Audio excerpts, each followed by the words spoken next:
Barrow presides over GCCI's trade fair opening today at the Independence Stadium in Bakau. Young boy allegedly raped by a stranger. Public react ahead of a voter registration exercise scheduled for May 29, according to the Independent Electoral Commission. These and more coming up in the news today, but first we'll take a look at the newspapers. The Standard newspaper is reporting ex-Foreign Minister tells President Adama Barrow not to contest upcoming elections. Modu Lamin Sidat Job, former foreign minister and now senior member of the United Democratic Party, has urged President Adama Barrow not to contest the December presidential elections. He was quoted as saying, "I want Mr. Barrow to give Gambians the shock of their lifetime by announcing that he is not going to contest the election, that he will level the ground for a free and fair election that will bring back his prestige and credibility and even give him the chance to build on his political party and bounce back after 5 years. A wistful Dr. Jabate told the Standard newspaper. PPP leadership contender Fatoumata Tumanjai has said the IEC's decision to recognize Keba Jallow as the party leader is in fact nonsensical.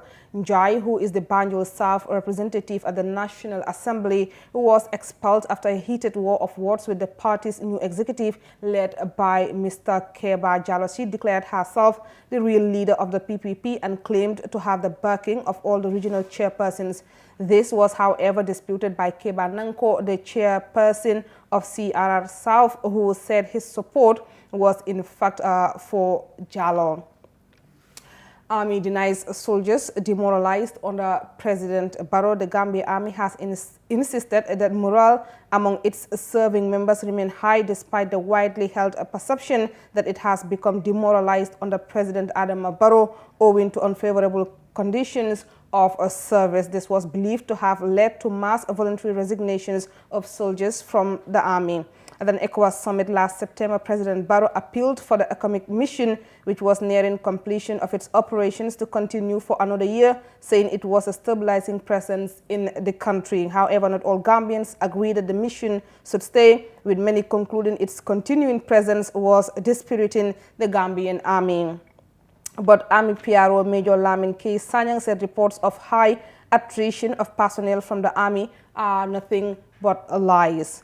President Barrow orders army on standby to tackle rising crimes in the country. President Adama Barrow has ordered the Gambian armed forces to be on standby to assume police duties to tackle the surging crime rate in the country. In a televised statement on Monday night, the president said his government has exercised much restraint since 2017 to allow Gambians and residents of the Gambia to enjoy their fundamental rights and freedoms without interference, but said some are taking advantage to commit crimes in the country.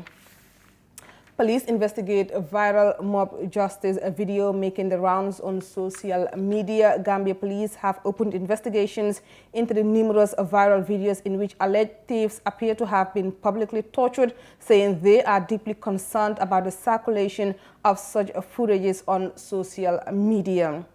The president of Raudatul Majalis, Alhaji Baba Abubakar Drame, has said his association wholeheartedly welcomes the laudable initiative by the government to convene a conference to resolve the standoff between Raudatul Majalis and the Supreme Islamic Council. Last Thursday, Mr. Drame made a public call through this newspaper for the government of President Adama Barrow to convene an urgent conference to resolve the dispute and foster unity among Muslims in the country. That's it for the Standard newspaper. Let's take a look at The Point. The Point newspaper is reporting that Barrow vows to keep Gambia safe, orders army for a deployment. We've already covered that story. NAWEC signs a project worth $8.2 million with MBH Power. The National Water and Electricity Company and MBH Power Limited on Tuesday signed a contract worth $8.2 million to implement the 30 kilovolts medium voltage transmission from Laminkoto to Djabugu over 46 villages, which will provide electricity to 685 villages across the country. Petroleum and Energy Minister Fafa Sanyang stated that the implementation of the 30 kilovolts medium voltage transmission line from Laminkoto to Djabugu, covering 46 villages in the Same and Sando district is just the first. That will be it for the papers. We'll go for a break and we'll be right back. Stay tuned.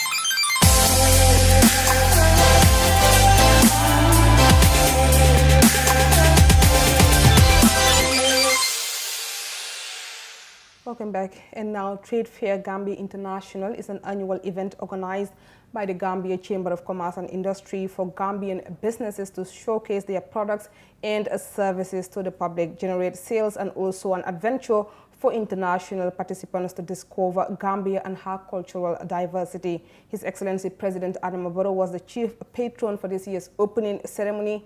Mati Senghor was there and she now files in this report. The trade fair is the biggest business fair organized in the country. It takes place once every year and is the Gambia Chamber of Commerce that's behind it. The event offers businesses both home and in the West Africa sub-region a greater support and visibility. We are equally pleased to inform you that through support from your Ministries of Works and Infrastructure and Foreign Affairs, the Government of India has pledged to start construction of a world-class trade fair site at our National Trade Fair Center in Brusubi. With the support of the African Development Bank project through the Inclusive Growth Promotion and Institutional Support Project, we are proud to have delivered improvements in the standards and quality of stalls comparable to state-of-the-art tents in global exhibitions, as you can see in this edition here today.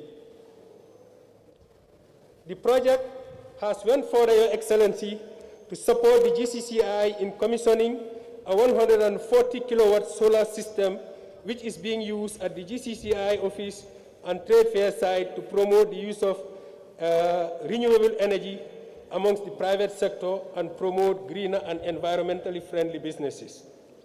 The trade fair could not take place last year due to the COVID-19 pandemic. President Barrow, while presiding over the event of this year's trade fair, explains why he personally decided to administer the official opening of the trade fair. The GCCI complemented government efforts with the Businesses Against COVID-19 initiative. The $20 million raised by the Chamber in partnership with UNDP was quite substantial. I have taken note of the way the money was wisely disbursed, and we applaud the Chamber for the keen sense of responsibility that prompted the initiative. The tremendous support rendered to the prison service, the complete rehabilitation of the forced treatment center at the sanatorium, the supplies and equipment donated to the health sector, the support to the local councils for their communities, and the sensitization activities executed were all suitably targeted. Impressively too, the GCCI made its trade fair site and equipment available for COVID-19 testing and vaccination. This is superb. The President is also mindful of the critical role the private sector plays in the growth of the economy. I take this opportunity to call upon the Gambia private sector to participate more actively in the activities of GCCI. The Chamber is an institution for the entire local business community, and it represents the sector responsively. Ladies and gentlemen, recognizing that the private sector acts as an engine of growth, the work of the GCCI affects every one of us in the Gambia. A flourishing private sector indicates a healthy economy. From this point of view, we invite all private sector actors to take up the challenge and responsibility of ensuring a thriving private sector in order to make the Gambia a progressive country for all. With regard to Sustainable Development Goal 9, we believe that the effective private sector partnership leads to sustainable inclusive growth through employment creation, revenue generation, and enhancement of livelihoods. Guided by this belief, the government fully supports the private sector to provide essential business services and goods for the common good. In return, I advise you, work closely with the Ministry of Trade and Industry in the interest of both partners. Distinguished ladies and gentlemen, the National Business Council, presided over by the Vice President, regularly brings together key government ministers and GCCI officials to discuss matters of business reform in the country. It is to cement this relationship further that the Chamber participates in relevant official missions. My government also supports strongly the development of the GCCI trade fair site at Bruceby. Consequently, the Council and partners are pursuing the establishment of an appropriate venue where we can host more fairs and support our local entrepreneurs. All these quite amply demonstrate government's commitment to building partnerships. The trade fair will last for 1 month, during which Gambians are expected to flock the Independence Stadium to buy whatever item they may need. Still, the business people participating in the trade fair could use it as an opportunity to engage curious visitors on their goods and services. For TFN News Review, I am Mati Senghor. Excellencies, distinguished ladies and gentlemen, it is now my delight to officially declare the 2021 GCCI Trade Fair open.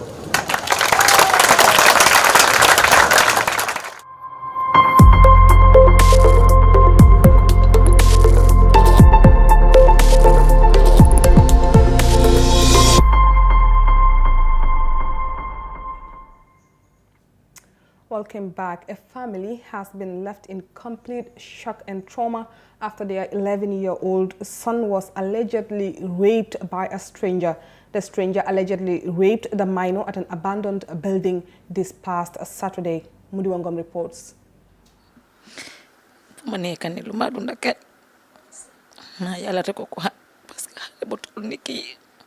11 years.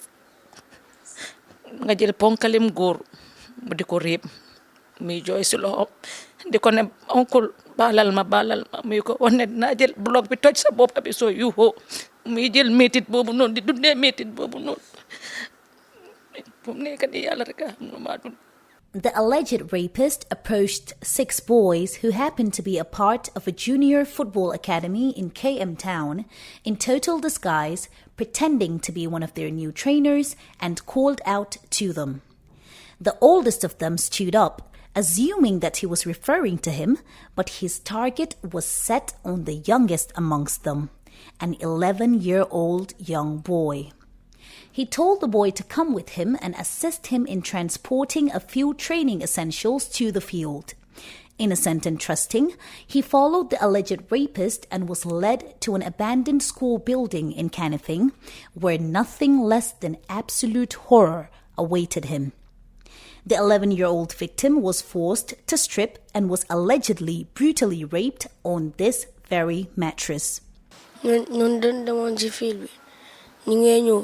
Léegi mu oma mi ne ma kaay dimbale ma Ku la oo góor la na jigéen? góor léegi nag mu oñu bu ñu ooyee mi ne ma dimbale ma mu téye suma loxo mi ne ma dimbale ma asi football at cones ma asi léegi mu téye ma mu yóbbu ma ba si néeg bi bu ma yóbbu ba si néeg bi léegi nag mu ne ma tëdda ma ne ko onku baalal ma léegi nag mu jël suma loxo bi forcé ma si suuf mu tëdda ma I'm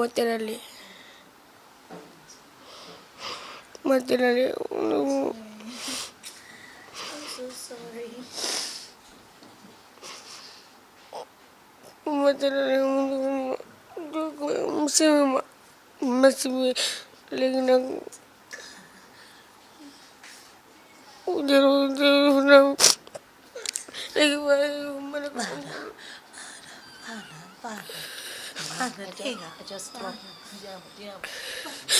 Lagi lagi minasok yung baja hair mo tatu babai.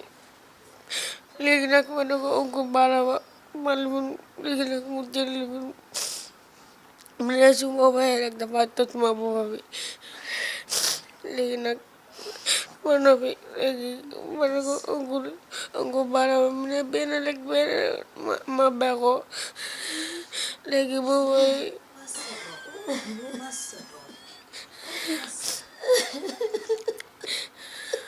Oh my God. Lagi lagi madam mana ko bala madam lagi madam majas matala madam. Young and unknowing of the intentions of his attacker, the underage victim, who has a long history of medical complications including seizures, claimed to have pleaded with the alleged rapist, screaming, "Pardon me, uncle. Forgive me, uncle. Don't do this to me." According to the mother of the victim, uncle responded with this. Dem si kër gi ma ñëw bu ma ñëwee rek fekka suma doom bi jigéen bi ma dugga ci biir mu ne ma fekka mu ngee jooy ma ne kon lu jot ki suma doom bi jigéen ji ñëw mu ne man Mohamed de Alamin dafa daw si ak jooy mu ne am na xale bu wóor bu ko riib mu explainal yëpp suma doom ji ma ne kon mu ne ma ne waa nu moo explainal rek papa gi agsi ma ne kon ñëwal de mu ne ko ne ñu ne lii moo xew so ma dem seet ko ma gis ne dégg la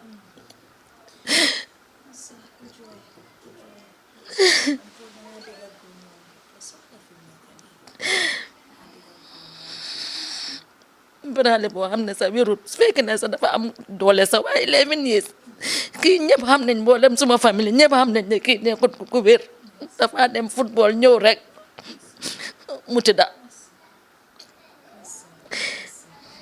man lu ma gën a métti sa police yi mënuñ see dem dara ba léegi ñuy wondaaloo suñ doom yi ñuy dema moom di ñëw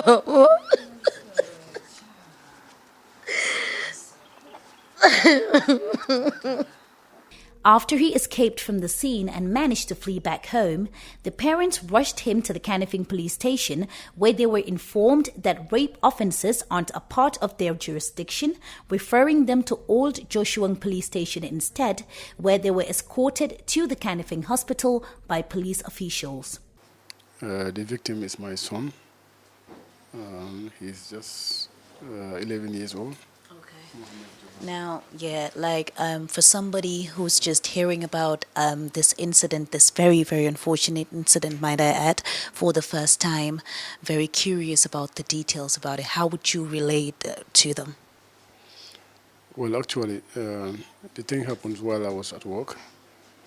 I just came from work when I found Mohammed, and he was narrating the story to her mom. With regard to rape. Okay, when I came and he explained the situation to me, I couldn't bear it. I just took his hand and go with him to where the incident happened. Unfortunately, we could not find the person himself. So I went to police and I reported the matter at the police, and they gave me an escort to Canifing Hospital, where he was tested.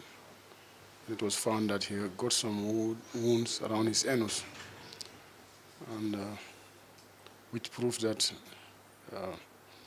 it happens. So from there, we do some tests, and to see if he has any disease or anything. But it was all turned to be negative anyway, for now. And I was told to go back after a month. I'm shocked with this, and I don't have any words to explain A first cousin to the father of the victim and also his namesake is equally in shock. And he called me. He told me that today I am very, very, very angry and devastated. I cannot even express the situation I am in. So I asked him what happened. So he narrated the story to me that his son has been raped. I couldn't explain. I was out of words. And I asked him whether you have reported the matter to the police. He told me yes. The police even gave him the escort, to the hospital to see whether there was penetration or not.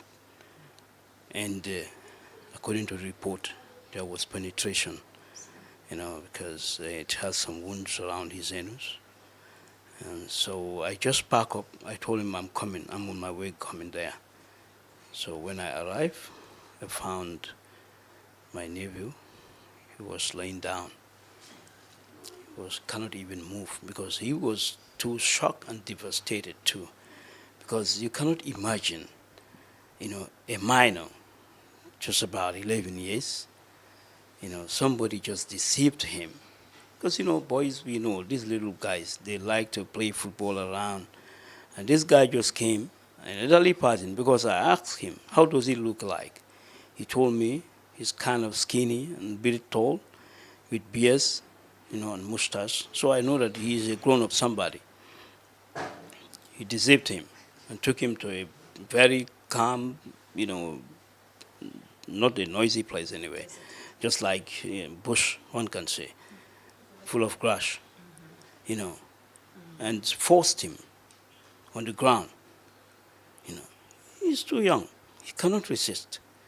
The victim's family stated that their involvement of the press in their affair was done in high hopes that they could get assisted in identifying and locating the man, eventually leading to justice being served.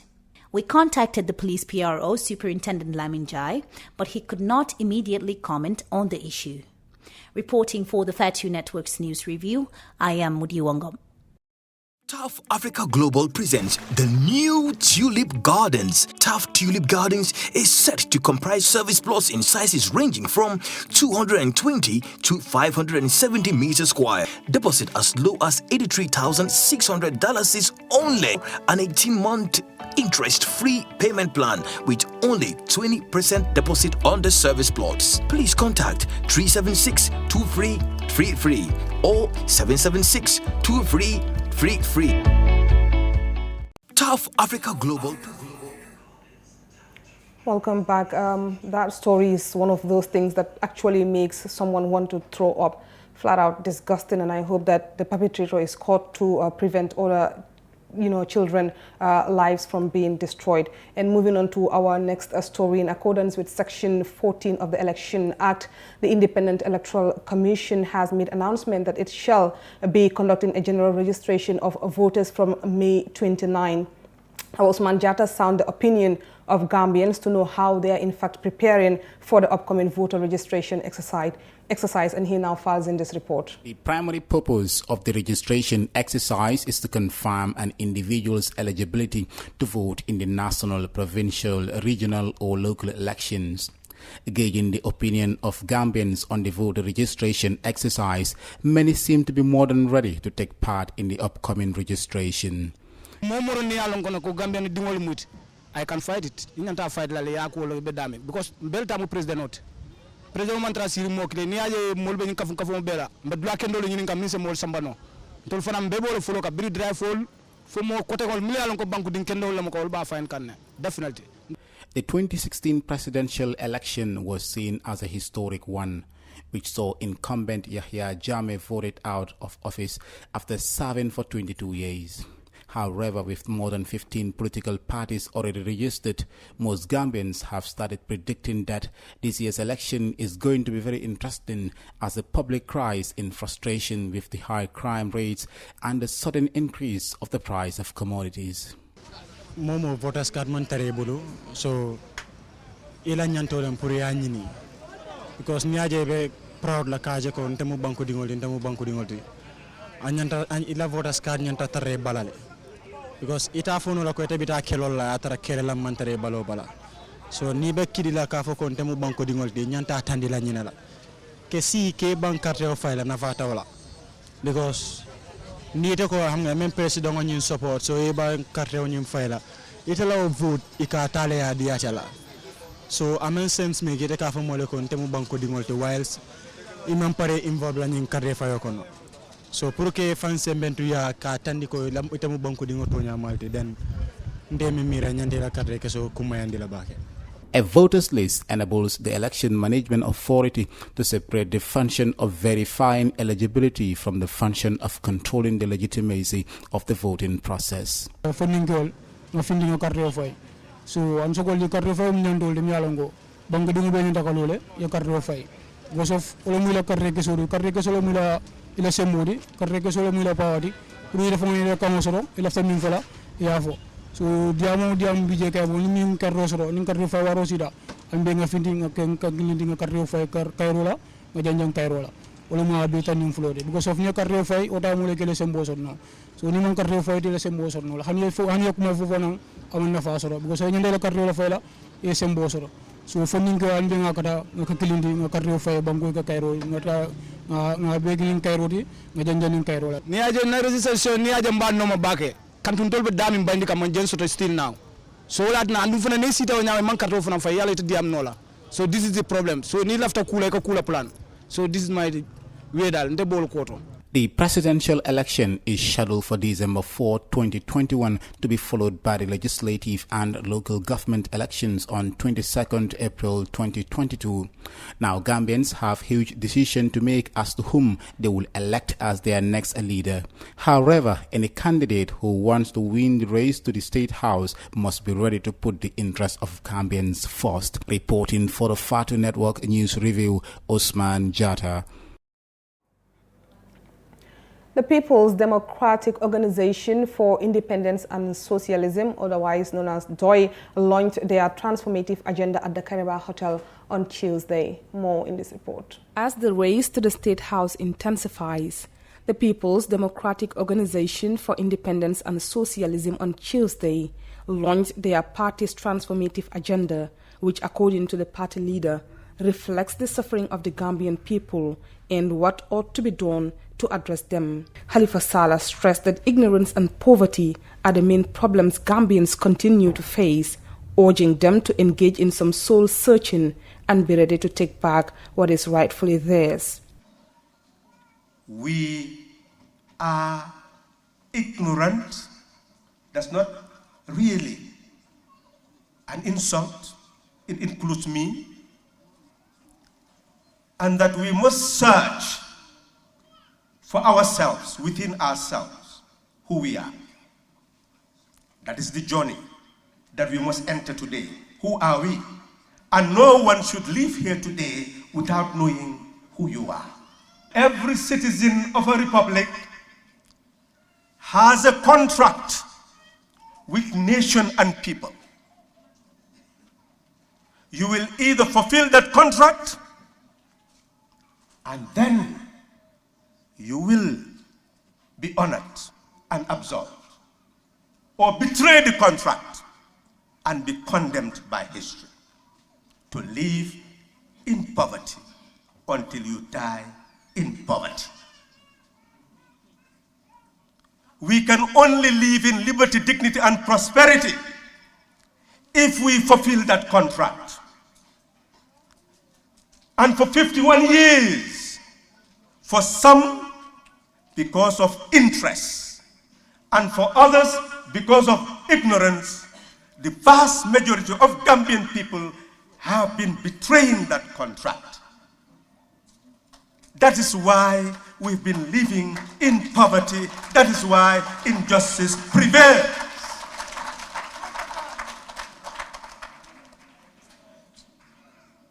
And the manifesto is challenging all of you to put an end to that betrayal, to take back what belongs to us, that we are owners of power,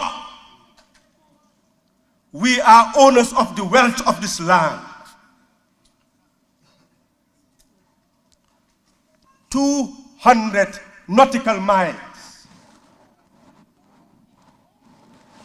of our exclusive economic zone belong to us. We can fish there. We can search what is there to be able to produce electricity in order to live in prosperity. 12 nautical miles out in the sea is our territorial waters. Whether it's China, whether it's America, any powerful nation, you dare not enter our waters without our authorization.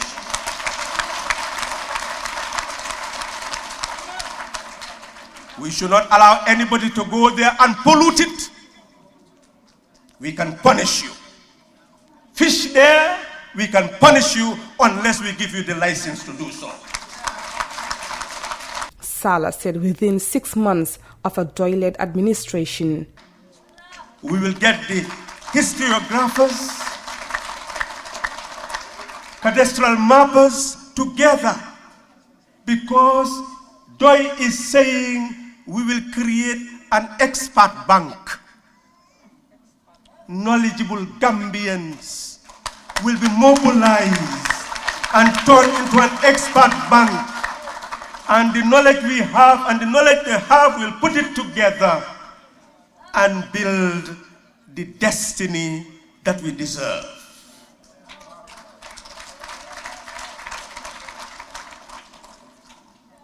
We will define our borders within 6 months of a Doyle administration. The Doyle leader reiterated that for a new Gambia to be built, the people must become new Gambians, and to become the new Gambia everyone yearns for, Salah said we must know that the authority to manage the affairs of the state belongs to you, and all the wealth of this land belongs to you, and you have your share. And you must demand for that share. Otherwise, others will take it at your expense.